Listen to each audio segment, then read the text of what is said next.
जब सामने अपने ही लोग सत्ता और स्वार्थ के लिए अंधे हो जाएं, तो क्या हमें भी वही गलती करनी चाहिए जो वो कर रहे हैं?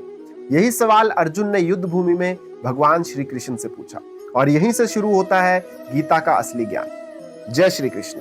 पिछली वीडियो में हमने जाना गीता जी के पहले अध्याय के श्लोक 32 से 35 का गहरा अर्थ और उससे जुड़ी हुई सीख।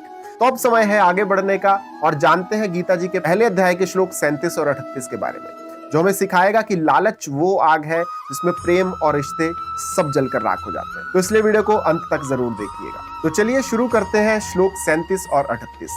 यद्यपेयते न पश्यन्ति लोभापहत चेतसम कुलक्षम कृतम दोषम मित्त दोहे च पातकम कथम न गेयम स्माभि पापदस्मानि वर्तितुम कुलक्षम कृतम दोषम प्रपशबद्धि जनार्दन। अर्थात अर्जुन कहता है कि हे कृष्ण, मेरे सामने खड़े ये सभी धृतराष्ट्र के पुत्र और उनके साथी अपने स्वार्थ और लोभ में अंधे हो चुके हैं और उन्हें अब ना तो अपने परिवार के नाश का कोई डर है और ना ही उन्हें ये एहसास है कि अपने ही लोगों के साथ युद्ध करके वो धर्म की सभी सीमाएं लांघ चुके हैं।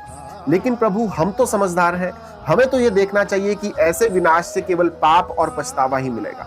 मतलब कि अर्जुन यहाँ पर अपने धर्म और विवेक की चेतना को दिखा रहे हैं और उनका मानना है कि किसी की गलती को देखकर हमें भी सेम वैसी ही गलती को नहीं दोहराना चाहिए। सोच के देखिए कि एक परिवार में धन और संपत्ति को लेकर झगड़े हो रहे हैं, भाई भाई से लड़ रहा है और ऐसे में माता पिता अक्सर बहुत दुखी हो जाते हैं और बच्चों का ध्यान सिर्फ पैसे और जमीन पर ही है। और ऐसे समय में एक समझदार व्यक्ति ये सारी चीजें पहचान लेता है कि ये लड़ाई केवल धन की नहीं है, बल्कि रिश्तों और परिवार की बर्बादी की लड़ाई है। और ये श्लोक हमें यही सिखाता है कि लालच वो आग है जिसमें प्रेम, रिश्ते और विवेक सब जलकर राख हो जाता है।